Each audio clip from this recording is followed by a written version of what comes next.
Welcome back students, આપ સૌનું આપણી યુટ્યુબ ચેનલમાં હાર્દિક સ્વાગત છે.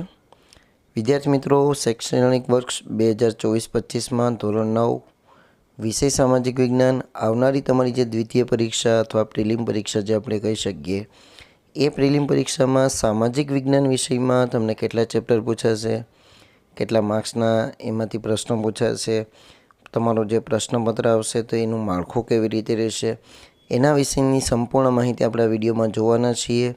તો પ્લીઝ આ વિડીયોને તમે અંત સુધી જોજો. વિડીયો જો તમને ગમે તો લાઇક અને શેર જરૂર કરજો. અને જો ચેનલ પર નવા હોય અને આવા વિડીયો તમે મેળવવા માગતા હોય તો આપણી ચેનલને સબસ્ક્રાઈબ કરી બાજુના બેલ આઇકોનને પ્રેસ કરો. તો શરૂઆત કરીએ. તો તમારું દ્વિતીય પરીક્ષા પણ 50 માર્ક્સની રહેશે. સમય રહેશે 2 કલાકનો. એના પછી આગળ વાત કરીએ તો તમને જે પ્રશ્નના પ્રકાર પ્રમાણે ગુણભાર આપેલો છે, એટલે કે હેતુલક્ષી તમને 15 પૂછાશે, એના પણ 15 માર્ક્સ. ટૂંક જવાબી પ્રશ્નો ટોટલ 9 પૂછાશે, એમાંથી તમારે 6 લખવાના, 12 માર્ક્સ. એના પછી ટૂંક જવાબી પ્રશ્નો પ્રકાર 2. શું તમને અંગ્રેજી ગ્રામર આવડતું નથી? તો હવે આવડવા લાગશે તમને, પણ કેવી રીતે? તો તમે સેલ્ફ જાતે શીખી શકો અંગ્રેજી ગ્રામર, એવું પુસ્તક જેનું નામ જ છે અંગ્રેજી ગ્રામર, જેના લેખક છે આશીષ પટેલ. આ પુસ્તક ધોરણ 5થી લઈને 12 સુધીના વિદ્યાર્થીઓ માટે ઉપયોગી થાય એવું પુસ્તક, તેમજ કોલેજના વિદ્યાર્થીઓ માટે પણ ઉપયોગી થાય એવું પુસ્તક, અને જે વિદ્યાર્થી મિત્રો કોમ્પિટિટિવની એક્ઝામની તૈયારી કરે છે એના માટે પણ ઉપયોગી સાબિત થઈ શકે. તો પુસ્તકની અંદર કયા કયા ટોપિકોનો સમાવેશ કરેલો છે એના વિશે માહિતી તમને અહીં આપેલી છે. જો તમારે ખરીદવું હોય તો આ વિડીયોના ડિસ્પ્લે ઉપર તમે નંબર જોઈ શકો છો. એ નંબર ઉપર તમે કોન્ટેક્ટ કરી બુક મંગાવી શકો છો, અથવા આ વિડીયોના નીચે તમને લિંક આપેલી છે ત્યાંથી પણ તમે કોન્ટેક્ટ કરી શકો છો.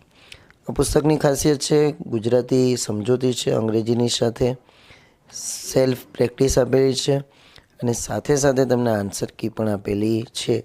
એટલે તમે જાતે ચેક કરી શકો કે તમે જે કરેલું છે એ સાચું છે કે ખોટું. આશા રાખીશ આ બુક જરૂરથી ખરીદજો, ખૂબ જ ઉપયોગી થશે. 8 પૂછાશે, એમાંથી 5 લખવાના, 15 માર્ક્સ. અને વિસ્તૃત જવાબી પ્રશ્નો 3 પૂછાશે, એમાંથી 2 લખવાના, અને તમારે 8 માર્ક્સના એ રહેશે. તો આ રીતે તમારું પ્રશ્નના પ્રકાર પ્રમાણે ગુણભાર હતો. હવે એના પછી વાત કરીએ તો પ્રકરણ દીઠ ગુણભાર. તો પ્રકરણ દીઠ ગુણભારનો મતલબ એ છે કે કયા ચેપ્ટરમાંથી કેટલા માર્ક્સનો પૂછાશે. તો એમાં તમે જોઈ શકો છો દરેક ચેપ્ટરનું.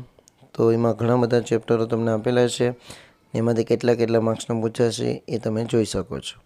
તો જે ચેપ્ટરમાંથી ઓછા માર્ક્સનું છે, 1 માર્ક્સ 2 માર્ક્સ, તો એ ચેપ્ટર ઓલરેડી તમારી પ્રથમ પરીક્ષામાં પૂછાઈ ગયેલા છે. તો આ પરીક્ષામાં તમને એનું વેઇટેજ ગુણભાર ઓછો આપેલો છે. તો તમારે જે ચેપ્ટર વધારે ફોકસ કરવાના છે એ કયા છે? તો ખાસ કરીને જો 5 માર્ક્સવાળા, આબોહવા, પછી કુદરતી વનસ્પતિ, વન્યજીવન, ભારતનું ન્યાયતંત્ર, સરકારના અંગો, 1945 પછીનું વિશ્વ, ભારત આઝાદી તરફ પ્રયાણ.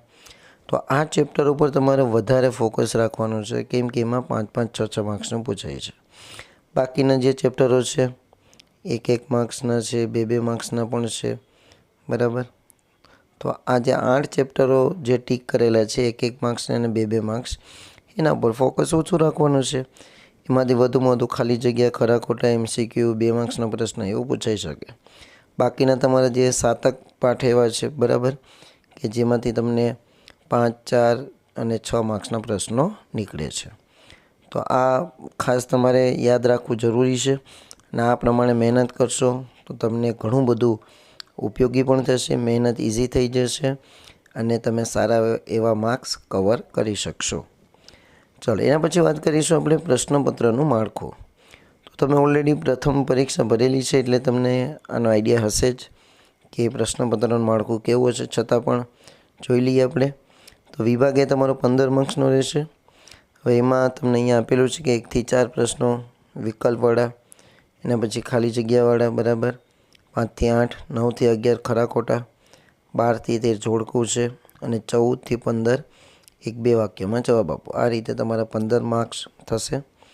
એના પછી વિભાગ બીમાં તમારો 12 માર્ક્સનો છે. વિભાગ બી ટોટલ 9 પ્રશ્ન આપેલા છે, 6 લખવાના. હવે કેવા પ્રશ્નો પૂછાય? વિધાન સમજાવો, પારિભાષિક શબ્દ સમજાવો, તફાવત લખો, મને ઓળખો, ભૌગોલિક સ્થળોની ઓળખ, વ્યક્તિ વિશેષ, આવું ઘણું બધું પૂછાશે. એના પછી વિભાગ સી 15 માર્ક્સનો રહેશે તમારો.